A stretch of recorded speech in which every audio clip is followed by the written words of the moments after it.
I was just really flabbergasted because, you just never expect something to rise to the level of it being considered to be something to be brought up in front of a White House press briefing. And she actually posted this. Donald Trump is a white supremacist who has largely surrounded himself with other white supremacists. Republicans like to talk a lot about the left's attacks on free speech and cancel culture. But remember that time the Trump White House said a TV host should be sacked? Cancelled because of something she said that they didn't like? President Trump just tweeting out this.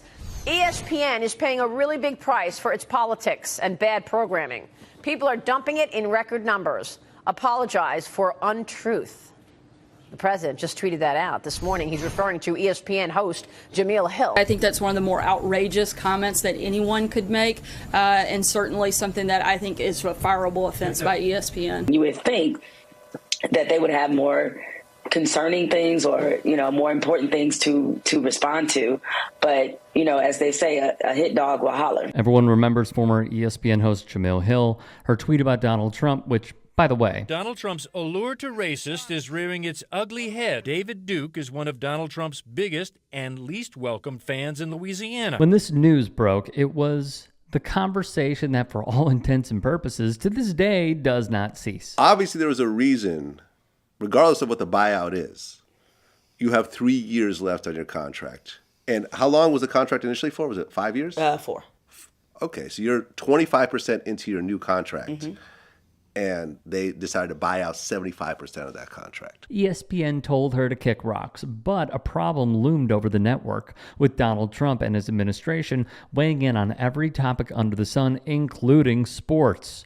What do they do, and how do they handle it? Well, Joel Anderson, a member of sports media and former employee at ESPN, let us in on what went down behind the scenes and in the aftermath. Anderson wrote for Slate there was a talent gathering, which emulated a high school pep rally. Hill was in attendance, along with plenty of other ESPN hosts. PowerPoints were had. A new social media policy was made. However, Anderson, a now alum of the network, posited the end does seem nearer than ever before. The question I've been trying to sort through ever since I left the company in 2019 is whether the downslide is because of John Skipper's absence, former president, the state of sports, the state of media, the state of politics, or some combination of all of them. Anderson made note of ESPN's pivot to welcoming Pat McAfee and proud conspiracy theorist Aaron Rodgers of the New York Jets. He called it the network's answer to Barstool Sports.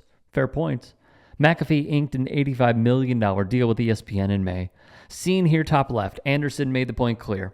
I've thought back to the tenor of that meeting in Bristol in 2017, which was ostensibly about the future of ESPN, but was really about getting employees with active social media accounts that risked offending viewers to cut it out. He then goes over his former employer's questionable approach. What ESPN was asking us to do was pretending that criticizing Trump's Muslim ban on Twitter was politics, while his appearance at the annual Army-Navy game to toss the coin was just part of college football's pageantry. That hypocrisy, just like the more recent move to let white celebrities go off about vaccines, was mostly a cover for something else more dispiriting. To give an idea of the politics at ESPN, Anderson told a story of Roseanne Barr when she fired off a racist tweet about Valerie Jarrett. Anderson, while on vacation, received a call from his editor practically imploring him to not weigh in. It's not that I wanted to tweet about Roseanne Barr, Anderson wrote, and her racist tweets. It's that I now knew part of the bargain would require constant reminders to understand my place in the company.